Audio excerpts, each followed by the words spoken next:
পৃথিবীর যতই আপন হোক, যতই কাছের হোক, যতই রক্তের হোক, যতই ভালোবাসার হোক, কেউ কারো আপন না, কেউ কারো আপন না। দিন শেষে বাস্তবতা মেনে নেওয়াটাই বুদ্ধিমানের কাজ। সময় আসলে আপনরাও চোখ উল্টাইতে 2 মিনিট করে না। এমনও বাস্তবতা দেখা যায়, যাকে এক সময় আপনি খাওয়াইছেন সেই আপনার পাত থেকে ভাতের পাত কেড়ে নিয়ে যাবে। যাকে আপনি হাসির ব্যবস্থা করে দিয়েছেন, থাকার ব্যবস্থা করে দিয়েছেন, সেই একদিন দেখবেন আপনার জায়গা দখল করার জন্য পাইতারা প্ল্যানিং করতে থাকবে, পাইতারা প্ল্যানিং করতে থাকবে। যাকে একটা ব্যবসার রাস্তা করে দিয়েছেন, সেই দেখবেন একদিন আপনার ব্যবসা বন্ধ করার জন্য সে পাইতারা শুরু করবে। মনে রাখবেন, এই পৃথিবীতে চিরবাস্তব কষ্ট হলো মেনে নেওয়া দরকার। সেটা হচ্ছে আপন বলতে কেউ নাই, প্রিয় বলতে কেউ নাই, লাভ দেনেওয়ালা কেউ নাই। কিন্তু মনে রাখবেন, একজনে আপনাকে বারবার ভালোবেসেছে, ভালোবাসছে, সেটা হচ্ছে উম্মত হিসাবে আপনার নবী আপনাকে ভালোবেসেছে, রব হিসাবে, বান্দা হিসাবে আপনার রব আপনাকে ভালোবেসেছে।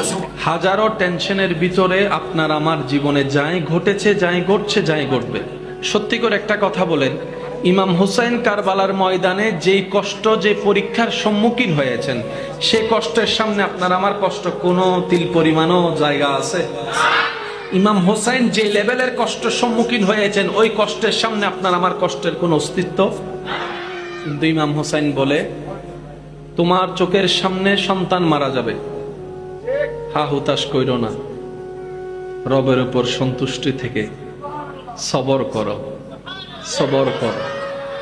তোমার সামনে তোমার রক্তের মানুষ পানি বন্ধ করে দিবে, একটু মিলাই নিবেন। তোমার চোখের সামনে তোমার রক্তের আপন মানুষগুলাই পানি বন্ধ করে দিবে, রাস্তা বন্ধ করে দিবে, ব্যবসা বন্ধ করে দিবে। নিরাশ হইও না, আমি ইমাম হুসাইনের কথা স্মরণ করে রাখিও, চতুর্দিকে আমার রাস্তাটা বন্ধ করা ছিল, কিন্তু আমি রবের উপর ভরসা হারাই নাই, রবের উপর ভরসা হারাই নাই। শুকরিয়ার সিজদা আমি তখনও দিচ্ছিলাম যখন চতুর্দিক থেকে আমি হুসাইনের জন্য রাস্তা বন্ধ হয়েছিল। ইমাম হুসাইন মেসেজ দিচ্ছেন, হে আল্লাহর বান্দা, হে আমার নবীর উম্মতেরা, যখনই দেখবা তোমার জীবন চলার মধ্যে তোমার অর্থনৈতিক ইনকাম কমে গিয়েছে, তোমার খাবার বন্ধ হয়ে যাচ্ছে, তোমার জীবন চলা কষ্ট হয়ে যাচ্ছে, আমি হুসাইনের সেই ঘটনার দিকে একটু খেয়াল রাখিও। আমি হুসাইনের ঘরের মধ্যে, তাঁবুর মধ্যে একবেলা খাবার ছিল না, একবেলা খাবার ছিল না, পেটের মধ্যে ক্ষুধা তো ছিল ঠিকই, কিন্তু খাবারটা ছিল না। কিন্তু দেখো, আমি ইমাম হুসাইন মুখের থেকে শুকরিয়ার মুস্কি হাসি কখনো বিলীন হতে দিই নাই। সুবহানাল্লাহ। আমি ইমাম হুসাইনকে দেখো চেহারার মধ্যে বিষণ্ণতা আনতে দিইনি, আমি সিজদা দেওয়া বন্ধ করিনি, আমি নামাজ পড়া বন্ধ করিনি। এক কথায় কারবালার প্রধান মেসেজের মধ্যে অন্যতম মেসেজ হচ্ছে বিশ্ববাসীর জন্য, শুধু মুসলমানের জন্য নয়, সমস্ত মানুষের জন্য। জীবনে যা ঘটুক, যেভাবে ঘটুক, মন মতো হোক আর মনের বিপক্ষে হোক, তোমার স্বপ্ন পূরণের মাধ্যমে হোক কিংবা স্বপ্নর বিপক্ষে অবস্থান হোক, হে আল্লাহর বান্দারা, মনে রাখিও, জবানে রবের শুকরিয়া বন্ধ করিও না, সিজদা দেওয়া বন্ধ করিও না রবের দরবারে, আর রবের উপর বিশ্বাসকে কখনো অবিশ্বাস হতে দিও না। যদি তুমি তা করতে পারো, আমি ইমাম হুসাইন কারবালার ময়দানে বাহ্যিকভাবে পরাজিত হয়েছি, সত্য কথা, কিন্তু কিয়ামত পর্যন্ত জায়গায় জায়গায় ব্যানারে ব্যানারে এজিদের নাম দেখা যাবে না, হুসাইনের নাম দেখা যাবে। বলেন সুবহানাল্লাহ। মনে রাখবেন, জয়ী 2 প্রকার, একটা বান্দার চোখে জয়ী হওয়া আর একটা আল্লাহর চোখে জয়ী হওয়া। বান্দার চোখে যদি জয়ী হন, বিভিন্ন নেম প্লেটে আপনার নাম থাকবে, আর একজনে এসে সে নেম প্লেটটারে বুঝিল না ভাই। বান্দার চোখে যদি জয়ী হন, নামটা থাকবে কিছুদিন। রবের চোখে যদি জয়ী হন, নামটা থাকবে আজীবন, জান্নাতেও থাকবে। বান্দার চোখে যদি জয়ী হন, আল্লাহর চোখে পরাজিত হয়ে, আপনার নামটা থাকবে মানুষের ব্রেনে ব্রেনে। আর আপনি যদি আল্লাহর রহমতের চোখে জয়ী লাভ করেন, আপনার নামটা থাকবে মানুষের দিলে দিলে, মানুষের দিলে দিলে, মানুষের দিলে দিলে। একটু শুধু অঙ্কটা মিলানোর চেষ্টা করি। কত জয়ী মানুষের নাম তো আপনি আমি জানি, যাদেরকে চোখে চিনি, ব্রেনে চিনি, কিন্তু অন্তর থেকে তাদের জন্য জান দেওয়ার মতো সে প্রেম কারো অন্তরের মধ্যে নাই। কিন্তু দেখেন, আল্লাহর ওলিদের আপনার জান নাম নিতে মন চাই, সেই রকম একজন আল্লাহর ওলির নাম নাই, যাদের সাথে আপনার আমার কোনো রক্তের সম্পর্ক নাই, কিন্তু ওনাদের নাম আসলেই অন্তর থেকে শ্রদ্ধা আসে, ভালোবাসা আসে, মহব্বত আসে। কারণ আল হুব্বু ফিল্লাহ ওয়াল বুগযু ফিল্লাহ। চিৎকার দিয়ে বলুন সুবহানাল্লাহ। যারা আল্লাহর রহমতের চোখে জিতে যায় সবার অন্তরে তাদের প্রতি একটা ভক্তি, ভালোবাসা, শ্রদ্ধা চলে আসে। সুবহানাল্লাহ, একটু জোরে বলি। কারবালার ময়দানে জিতছে কে? এজিদ বাহিনী। হারছে কে? ইমাম হুসাইন। কিন্তু সবার অন্তরে কি এজিদের নাম নাকি ইমাম হুসাইনের নাম? একটু জোরে বলেন না, এজিদের নাম না ইমাম হুসাইনের নাম? যখন ঘটনা ঘটেছে আপনি আমি ছিলাম না, কিন্তু এখনো পর্যন্ত সেই কারবালার যখন কাহিনীটা, ঘটনাটা যখন মানুষের সামনে আসে, আপনার চোখে দেখে এমন অনেক মানুষ আছে যারা অজর দ্বারায় কান্না করা শুরু করে, বুক ফেটে কান্না করা শুরু করে, চোখ থেকে অনর্গল পানি পড়ে। ব্যাপারটা কি? উনি তো তখন ছিল না, কিন্তু আল্লাহ তাআলা দিলের মধ্যে ইমাম হুসাইনের এমন একটা জায়গা অঙ্কন করে দিয়েছেন, ওই মানুষটা না থাকলেও ইমাম হুসাইনের সেই ঘটনাটাকে সচক্ষে ঘটনার মতো করে উপলব্ধি করে প্রেমের মধ্যে কান্না করতে থাকে। বলেছিল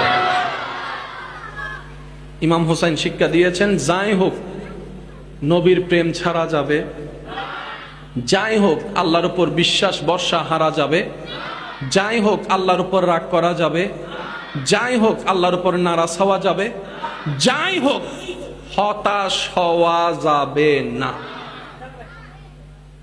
জন্মগ্রহণ যখন একবার করছো, বাঘের বাচ্চার মতো লড়ে যাও, পিছে যাও না। আরো জোরে বলেন না, পিছে যাও না, সামনে যাও। কারণ তুমি শুধু একা নও, তোমার অন্তরে যে ঈমান, যে রবের উপরে, ওই রবের দয়াও তোমার সাথে থাকবে। পিছপা হওয়ার দরকার নেই, সামনের দিকে এগিয়ে যাও। বলেন না সুবহানাল্লাহ। রিজিকের মালিক কে? ইজ্জত দেওয়ার মালিক কে? সম্পদ দেওয়ার মালিক কে? সুস্থতা দেওয়ার মালিক কে? সব দয়া করার মালিক কে? ওই আল্লাহ আছে না নাই? দেখে কি দেখে না? দিতে পারে কি পারে না? তাহলে বান্দার টেনশন করার কোনো দরকার, শুধু বান্দার বলতে হবে আমার আল্লাহ আছে, আমার আল্লাহ। এই কথাটা একটু মাথায় রাখবেন, আমার আল্লাহ। সবাই একটু জোরে বলেন, আমার আল্লাহ। ইমানদার ভাইয়েরা, মনের শক্তি, মানসিক শক্তি, শারীরিক শক্তি, আর একটা হচ্ছে ইমানি শক্তি। কি শক্তি? এই যে এই যে এই যে এই যে বাবা বাবা বাবা বাবা,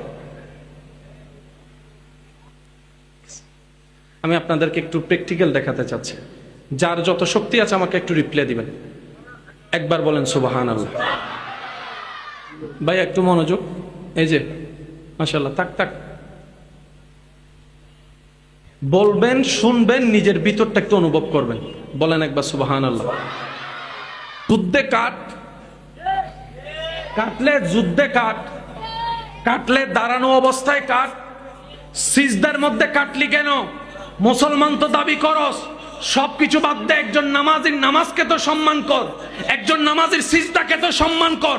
সবকিছু বাদে দিলাম, হাজার ঘৃণা ভালোবাসার কথা, একজন মানুষ সিজদায় যে রবের প্রশংসা করছে সুবহান রাব্বিয়াল আলা, অন্তত এটাকে তো একবার সম্মান কর। তারা বলে যে আজকে সেই সম্মান আমরা দেখাতে পারবো না, কারণ জগৎকে তো দেখাইতে হবে কারা হক কারা না হক, সেটা তো বুঝাইতে হবে। আজকে আমরা কর্ম দিয়ে বুঝাই দিচ্ছি, আমরা এমন জালিম বান্দাকে সিজদা অবস্থায় আমরা কতল করতে দ্বিধাবোধ করি না, দ্বিধাবোধ করি না, দ্বিধাবোধ করি না। তারাই প্রমাণ করছে, হে জগৎবাসী, আমাদেরকে আর যা কিছু বলো, নবীর উম্মত বলিও না, মুসলমান বলিও না, মুমিন বলিও না। কথা বলেন ঠিক কিনা? তারাই কাজ দিয়ে প্রমাণ করে দিছে আমরা যেন তাদেরকে মুসলমান না বলি। বুঝাতে পারছি না মনে হয় কথাটা। তারা নিজেরাই কাজ দিয়ে বুঝাই দিচ্ছে, আর আরে মুসলমান ন হইস সা সা আর ক্যাঙ্গরি সা উগ্র সিজদাত গিয়ে দেন না, হাড়ি ফেলে দি। সিজদায় থাকা মানে হাতে তলোয়ার। ভাইয়া বলেন না, শেষ ভালো সব ভালো, তার জোরে বলেন হাতে তলোয়ার, মুখে ছিল রবের জিকির। তারা বলে ইমাম হুসাইন যদি আজকে সালাম ফিরায়,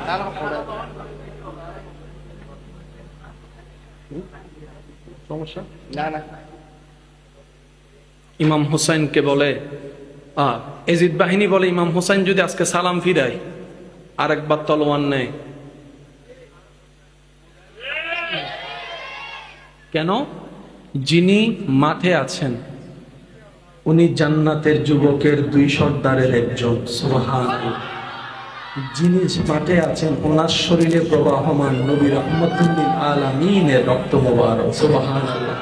যার মা খাতুনে জান্নাত মা ফাতেমাতুজ জাহরা সুবহানাল্লাহ, যার বাবা বেলায়েতের সম্রাট মাওলা আলী শেরে খোদা সুবহানাল্লাহ, যার বড় ভাই ইমাম আলী মাকাম ইমাম হাসান রাদিয়াল্লাহু তাআলা সুবহানাল্লাহ, যার মাথায় পাগড়ি নবী রাহমাতুল লিল আলামিনের চাদর, যার হাতে তলোয়ার হচ্ছে মাওলা আলী শেরে খোদার জুলফিকার তলোয়ার, ইনারে হারানো যাবে, ইনার পিঠ মাটিতে লাগানো যাবে। সুতরাং ওনাকে যদি আমরা পরাজিত করতেই হয় এই অবস্থা ছাড়া দ্বিতীয় কোনো উপায়। সুতরাং ইমাম হুসাইনকে তোমরা মানাইতে পারবে না, নত করতে পারবে না, কিন্তু উনি স্বইচ্ছায় রবের দরবারে সিজদা দিয়ে নত হবে। সুতরাং ওইটাকে তোমরা কাজে লাগাও। এদিকে তারা তাদের সাধ্য, তারা তাদের কাজ সমাধান করেছে, এদিকে ইমাম হুসাইন সিজদার মধ্যে সুবহানা, একটু মনোযোগ দিয়ে শ্রবণ করবেন মাদ্রাসার ভাইয়েরা, সুবহানা রব্বিয়াল আলা, রুকুর তাসবিহ হচ্ছে সুবহানা রব্বিয়াল আযীম। রুকুতে শহীদ হয় নাই, সিজদায় শহীদ হয়েছে। আজিম বলার সময় নয়, আলা বলার সময় ইমাম আলী মাকাম মেসেজ দিয়ে দিলেন, জানো যদি যাওয়ার সময় হয় আল্লাহর দরবারে সিজদা দিয়ে মরে যাও, আল্লাহর দরবারে সিজদা দিয়ে মরে যাও। তুমি জবান দিয়ে রবকে আলা বলে যাবা, রব্বুল আলামিন হাসরে তোমাকে আলা জান্নাত দান করে দিবেন। বলেন সুবহান। রব বলে যে আমাকে খুশি করে যদি চলতে পারস নবীর প্রেম নিয়ে, সাধ্যমত যদি চেষ্টা করস আমি রবকে খুশি করার আহকাম মেনে চলার, তাহলে আমি রব তোকে কথা দিলাম, তোর ঘরের দায়িত্ব আমি রব নিলাম, তোর সুস্থতার দায়িত্ব আমি রব নিলাম, তোর পরিবারের দায়িত্ব আমি রব নিলাম, তোর রিজিকের দায়িত্ব আমি রাজ্জাক নিলাম, তোর ঘরের সমস্ত দায়িত্ব আমি রব নিলাম, তোর বউয়ের দায়িত্ব আমার, তোর সন্তানের দায়িত্ব আমার, তোর ছেলে মেয়ের দায়িত্ব আমার, তোর মেয়ের বিয়ের দায়িত্ব আমার, তোর নাতি নাতনির দায়িত্ব আমার, তোর পরিবারের দায়িত্ব আমার। শুধু তাই নয়, তোর ব্যবসার প্রতি আমি রবের রহমত থাকবে, তোর চলার প্রতি আমি রবের রহমত থাকবে, তোর জ্ঞানের প্রতি আমি রবের রহমত থাকবে। তুই রাত্রেবেলা অসুস্থ হয়ে দুর্বল হয়ে ঘুমাই যাবি, সকালে উঠাই দেওয়ার দায়িত্বটাও আমি রবের, সকালে উঠাই দেওয়ার দায়িত্বটা আমি রবের। শুধু তাই নয়, যখন তুই কুল্লু নাফসিন যায়িকাতুল মউতের সাথে সচক্ষে সাক্ষাৎ করে চিরবাস্তবতাকে আপন করে নিয়ে যখন তোকে গোসল দেওয়া হবে কুসুম গরম পানি দিয়ে, যখন তোর শরীরটাকে আবৃত করা হবে সাদা কাফনের কাপড় দিয়ে, যখন তোকে সবাই মিলে কবরস্থানের কবরে রেখে ডানে বামে মাটি দিয়ে উপর থেকে মাটি দিয়ে কবর অন্ধকার করে দিবে, সেই কবরের মধ্যে আমি রবের রহমত তোর সাথে থাকবে, রবের রহমত তোর সাথে থাকবে। শুধু তাই নয় বান্দা, তাই নয় বান্দা, ইজা জুলজিলাতিল আরদু জিলজালাহা ওয়া আখরাজাতিল আরদু আসকালাহা ওয়া ক্বালাল ইনসানু মা লাহা, যেদিন পৃথিবী ধ্বংস হয়ে যাবে আমি রবের হুকুমে সবাই হাসরের ময়দানে ইয়া নফসি স্লোগান নিয়ে আসবে। কেউ কাউকে চিনবে না, আপন থাকবে না, রক্তের বন্ধন থাকবে না, প্রিয় বলতে কোনো শব্দ থাকবে না, ভালোবাসার কোনো অস্তিত্ব থাকবে না। যেদিন তুই হবি বেসাহারা, নফসি নফসি নফসি করবি, তখন আমি আল্লাহ তোকে রহমতের মাধ্যমে স্মরণ করব, তোকে রহমতের মাধ্যমে স্মরণ করব। যখন শরীর সূর্যের উত্তপ্ত তাপ তোর শরীরকে জ্বালাই ফুরাই ফেলবে, আমি আল্লাহর আরশের নিচে তোর ছায়ার ব্যবস্থা করে দেব। ওই পুলসিরাত যেটা পার হওয়া সহজ নয়, যেটা কল্পনা চাইতে ভয়ঙ্কর, আমি আল্লাহ তোকে কুদরতি ব্যবস্থাপনায় চোখের পলকে পুলসিরাত তো পার করে দিবই দিব, জান্নাতে তোকে একটা ঘরের ব্যবস্থা করে দিব। আল্লাহু আকবার।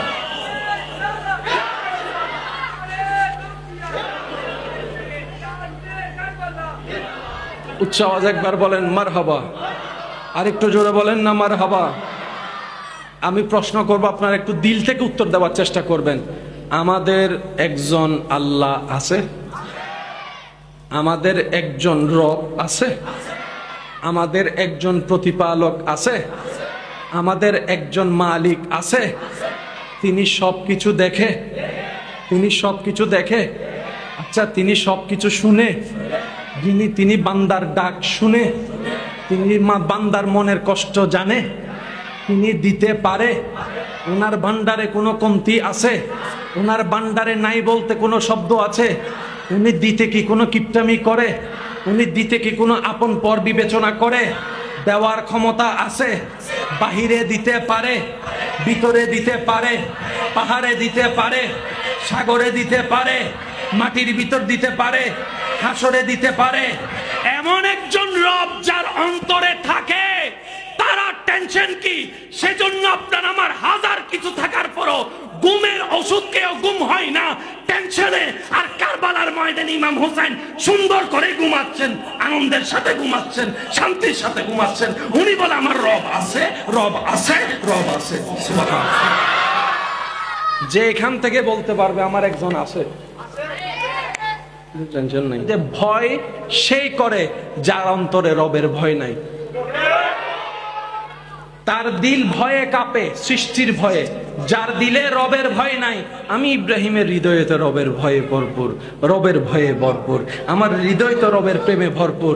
আরে তোমরা আগুনকে দেখে ভয় পাচ্ছ, আমার ভয় লাগছে না কেন জানো? আগুনও যার, আমি ইব্রাহিমও তো তার। তোরা তো আগুনকে আলাদা মনে করস, তোরা আলাদা, সেজন্য ভয় পাস। আমি আগুনকে চিনি যেরকম, আগুন আমাকে তার চাইতে ভালো চিনে, কারণ আগুনও যার, আমি ইব্রাহিমও তার, সেজন্য আমার টেনশন নাই। আর টেনশন নাই কেন জানিস? আমি তো বেওয়ারিশ নই, আমার তো একজন মালিক আছে। আর যার মালিক আছে তার কোনো টেনশন বলে না, যার মালিক আছে তার কোনো টেনশন। ইব্রাহিম নবী বলে যে আমার টেনশন নাই, আমার মালিক আছে। ইউনুস নবী বলে যে আমার টেনশন নাই, আমার মালিক আছে। ইউসুফ নবী বলে যে আমার কুফে ফেল আর জেলে ফেল, আমার টেনশন নাই, আমার মালিক আছে। ইদ্রিস আলাইহিস সালাম বলে আমার যা কষ্ট দেওয়ার দে, আমার টেনশন নাই, আমার মালিক। জোরে বলেন আমার মালিক। নূহ আলাইহিস সালাম বলে যে যা করার কর, যা দুশমনি করার কর, আমার টেনশন নাই, আমার মালিক আছে। কারবালার ময়দানে ইমাম হোসেন বলে যা করার তা কর, টেনশন আমার নাই, কারণ আমার একজন মালিক। রব বলে যে আমি সেই বান্দাদেরকে দেখতে ভালোবাসি যারা সর্বদা সব কাজ আমি মালিককে স্মরণ করে। আচ্ছা, রিজিক দেওয়ার মালিককে, খাবার দরকার খাবার দিয়েছেন কে? বাবা একটু কথা না, একটু একটু একটু একটু মানুষের খাবার দরকার দিয়েছেন কে? আল্লাহ চাচ্ছেন কি, বান্দা তোরে আমি খাবার দরকার দিয়েছি, তুই খা, সমস্যা নাই, কিন্তু খাবার আগে আমার একটু স্মরণ করিস। ফ্যাট তোর বরুক, সমস্যা নাই, কিন্তু খাবার আগে আমাকে একটু স্মরণ করিস, আর খাবার শেষ আমাকে একটু স্মরণ করিস। শুধু তোর কাজ হচ্ছে খাওয়ার আগে একবার স্মরণ করবি, খাওয়ার পর একটা স্মরণ করবি। এবার যারা ডাক্তারি চিকিৎসা নিয়ে পড়ালেখা করেন, আমার ভাইরা হয়তো আমার সাথে একমত হবেন, মানব রোগে, মানব শরীরের রোগের মেন কারখানা হচ্ছে, একটু জোরে বলেন কি? যত কিছু হয় সব পেটে। ওষুধ খান কি যায় কোথায়? জোরে বলেন না। সমস্ত অস্বাস্থ্যকর খাবার খান কি দিয়ে, যায় কোথায়? সব জামিলার মূল। সেজন্য দেখবেন কোনো ভালো খাবারও যদি সন্দেহ করে খান, খাওয়ার পরে সন্দেহ খুব মারাত্মক জিনিস। ভালো খাবারও যদি সন্দেহ করে খায়, পেটে এটা হজম হয় না। আর কোন অস্বাস্থ্য খাবার যদি বিশ্বাস করে খাই ফেলতে পারেন, এটাই সয়ে যাবে শরীরে। একটু খেয়াল রাখবেন আমার ইমানদার ভাইরা, মনোযোগ। এই খাবার পেটে যাচ্ছে, পেট থেকে রোগের সৃষ্টি। রব বলে যে খাবারটা আমার নাম দিয়ে শুরু কর, তাহলে খাবারের মধ্যে যত নেগেটিভ এনার্জি থাকবে আমি আল্লাহ সব দূর করে দিব, সব দূর করে দিব, সব দূর করে দেব। আচ্ছা, খাবার খাওয়ার পর একটা হজমের দরকার আছে না? এই হজম শক্তি না হলে বদহজমই হয়ে যায়, পেটের মধ্যে অশান্তি হয়। অনেকে হজমের জন্য অনেক ওষুধ বড়িও খেতে থাকে। রব বলে যে খাবার শেষে আলহামদুলিল্লাহ বলে আমাকে একবার স্মরণ কর, তাহলে আমি কি করব জানোস? তোর খাবারটাকে হজমের ব্যবস্থা আমি আল্লাহ করে দিব। সুবহানাল্লাহ। ওই খাবার থেকে ক্যালসিয়াম আমি আল্লাহ করে দিব, সেই খাবার থেকে আমিষের ব্যবস্থা, শরীরের চাহিদা আমি আল্লাহ মিঠাই দেব। বান্দারে ওই খাবার থেকে যত ধরনের উপকার দরকার তো শরীরের জন্য, ওই প্রথমে আমার নাম শেষে আমার নাম যদি বলাস, আমি তো সেই লেভেলের উপকার করে দিবই দিবই। আজকে এক প্লেট খেয়ে যে খুশি মনে শুকরিয়া করেছিস, সামনের জন্য আমি আল্লাহ তোর রিজিকে 2 প্লেটের ব্যবস্থা করে দিব। আল্লাহ তাআলা আমাদের সবাইকে শুকরিয়ার সাথে জীবন যাপন করার তৌফিক দান করুন। জীবনটা আপনাকে আল্লাহ দিয়েছেন, এটা আমানত। আপনার শরীরে যা কিছু আছে সব আল্লাহর দেওয়া আমানত। আপনি আমি কেউ মালিক নই। সুবহানাল্লাহ বলেন না। মোবাইলের মালিক আমি, চাইলে ভেঙে ফেলতে পারবো, কিন্তু হাতের মালিক আপনি আমি নন। সেজন্য কবিরা গুনাহ। শরীরকে আঘাত দিলে কবিরা গুনাহ। রব বলে যে এগুলো আমি তোমাকে ব্যবহার করতে দিয়েছি, তুমি মালিক তো হও নাই, সুতরাং তোমাকে দেওয়া জানটা আমি রবের দান। সবচেয়ে চমৎকার বিষয় কি জানেন? অনেকে দুনিয়াকে বুঝাতে চায় আমি মরে গেলেই তুই বুঝতে পারবি, আমি মরে গেলেই জগৎ বুঝবে আমার দামটা কি। তারা ঠিকই মরে যায়, জগৎ একদিন তাদেরকে আর ভুলে যায়। কারণ দুনিয়া এত ব্যস্ত, কেউ কাউকে মনে রাখার বেশি টাইম পায় না। একটু জানাজার নামাজে খেয়াল করে দেখেন, অনেক কষ্ট করে মানুষ একটু জানাজায় যায়, নামাজটা পড়ে আর দেরি করে না। কবরস্থান পর্যন্ত যাওয়ার মানুষের সংখ্যা দেখবেন যে একদম কম, কবর দেওয়ার সময় মানুষের সংখ্যা দেখবেন যে আরো কমে গিয়েছে। মানুষের ব্যস্ততা এমন, আজকে যেরকম আপনার আমার অন্য কারোর জন্য টাইম নাই, একদিন ওদের হবে আমাদের জন্য কারো টাইম থাকবে না। সেজন্য মনে রাখবেন, পৃথিবীর যতই আপন হোক, যতই কাছের হোক, যতই রক্তের হোক, যতই ভালোবাসার হোক, কেউ কারো আপন না, কেউ কারো আপন না। দিন শেষে বাস্তবতা মেনে নেওয়াটাই বুদ্ধিমানের কাজ। কথা বলে ঠিক কিনা? সময় আসলে আপনরাও চোখ উল্টাইতে 2 মিনিট করে না। এমনও বাস্তবতা দেখা যায়, যাকে এক সময় আপনি খাওয়াইছেন সেই আপনার পাত থেকে ভাতের পাত কেড়ে নিয়ে যাবে। যাকে আপনি হাসির ব্যবস্থা করে দিয়েছেন, টাকার ব্যবস্থা করে দিয়েছেন, সেই একদিন দেখবেন আপনার জায়গা দখল করার জন্য পাইতারা প্ল্যানিং করতে থাকবে, পাইতারা প্ল্যানিং করতে থাকবে। যাকে একটা ব্যবসার রাস্তা করে দিয়েছেন, সেই দেখবেন একদিন আপনার ব্যবসা বন্ধ করার জন্য সে পাইতারা শুরু করবে। মনে রাখবেন, এই পৃথিবীতে চিরবাস্তব কষ্ট হলো মেনে নেওয়া দরকার। সেটা হচ্ছে আপন বলতে কেউ নাই, প্রিয় বলতে কেউ নাই, লাভ দেনেওয়ালা কেউ নাই। কিন্তু মনে রাখবেন, একজনে আপনাকে বারবার ভালোবেসেছে, ভালোবাসছে, সেটা হচ্ছে উম্মত হিসাবে আপনার নবী আপনাকে ভালোবেসেছে, রব হিসাবে, বান্দা হিসাবে আপনার রব আপনাকে ভালোবেসেছে। সুবহানাল্লাহ।